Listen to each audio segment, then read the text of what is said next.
Today I will be assassinating Hassan Piker. What if Dead by Daylight had a giant spider as a killer? Considering the entity itself is a giant spider, why the fuck don't we have a spider as a killer yet?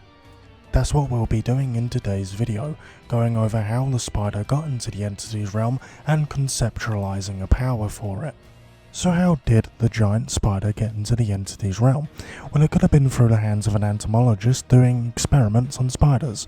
However, since I'm a lazy bastard and I wrote this as a paragraph chapter, there is no survivor to be speaking of.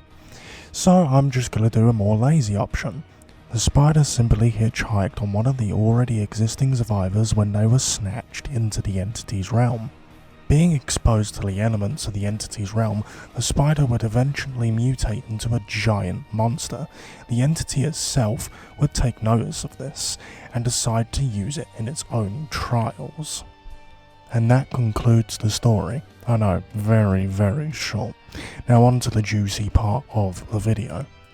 Now what would be a giant spider's power in Dead by Daylight?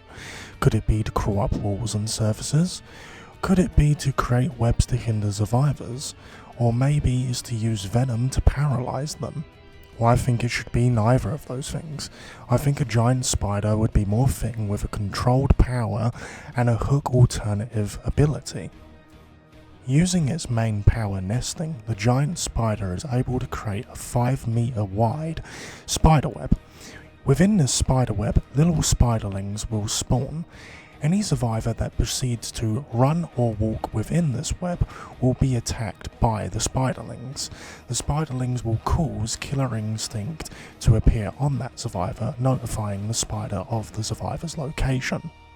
After 20 seconds, the initial web the spider created will grow an extra 5 meters, turning itself into a nest.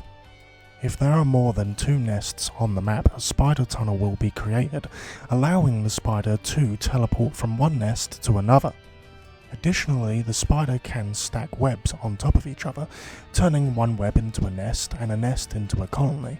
Colonies can only be created through this method. There can only be 2 colonies on the map at a time. Colonies are 30 meters wide and additionally have the spider tunnels as well. So what happens if a survivor is a complete dumbass and decides to run through one of these webs? Well, the spiderlings that spawn around the web will attack the survivor. The spiderlings will not do any damage to the survivor, but will inflict them with a new status effect, Infested. So what does Infestation do? Well, the infested survivor's aura will be shown to the killer for as long as they are infested. Any survivor near the infested survivor will be shown to the killer through killer instinct. So how does a survivor get rid of infestation? Well, it's pretty easy and it's just like Victor. Just rip the spiders off. So let's get more into the teleportation ability, or the spider tunnels. The spider only has 6 tokens of nesting, meaning the spider can only have up to 6 webs around the map. If the spider is patient, they can wait for all 6 webs to turn into nests, giving it 6 different teleport locations. When the spider teleports, a global sound will play, something a little bit like this.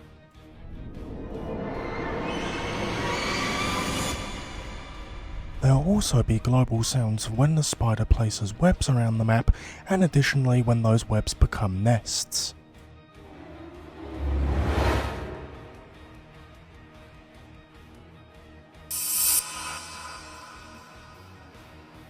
Now I did mention alternative hooks, and that is for when a survivor gets specifically downed in a nest, and only a nest. This will give the spider a prompt to web up the survivor.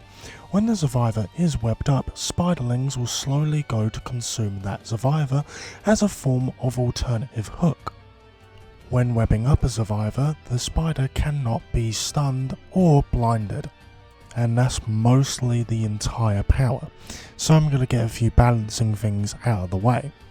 If the spider decides to put a web on top of a generator, a 3-meter wide circle will appear around the generator that will have no web on it to make it easier for survivors to repair the generator. And as well, the spider will not be able to place webs within 5 meters of a hook. And that concludes my giant spider killer concept. Tell me if you liked it, tell me if you hated it, tell me if I should never do one of these ever again, and I have absolutely no idea about game design because, well, I'm not a game designer, so yeah.